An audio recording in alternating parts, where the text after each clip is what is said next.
Mungu akubariki sana. Leo mtakatifu tunakualika tufundishe neno lake katika jina la Yesu. Amen. Leo tunaangalia kitabu cha Marko na Luka. Marko na Luka wote walikuwa wanafunzi wa Bwana wetu Yesu Kristo. Kitabu cha Marko chenyewe kinaanzia huduma ya Yohana Mbatizaji na huduma ya Bwana Yesu. Kitabu cha Luka kinaanza kwa kurudi nyuma kidogo, alipotabiriwa kuzaliwa Yohana Mbatizaji na alipotabiriwa kuzaliwa Bwana Yesu. Lakini vyote vinaelezea huduma ya Bwana wetu Yesu Kristo alipoanza huduma yake kule Galilaya. Alifundisha mambo mengi sana ikiwemo upendo, kwamba ukimpenda yule anayekupenda tu peke yake unakuwa umefanya nini cha ziada? Sababu hata wenye dhambi wanawapenda wale wanaowapenda peke yake. Bwana Yesu pia aliwachagua mitume wake 12. Ukitaka kujua majina yao yote kaangalia katika ile Luka sura ya 6. Bwana Yesu pia aliwaponya wengi.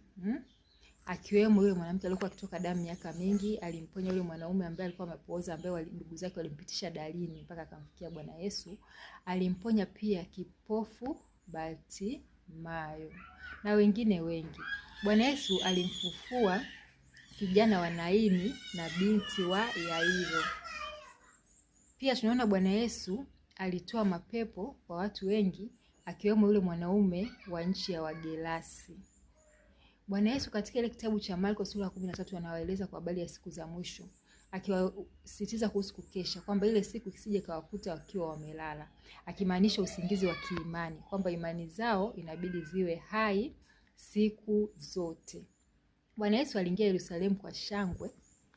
Kama tunavyojua, aliingia Yerusalemu kwa shangwe kubwa sana.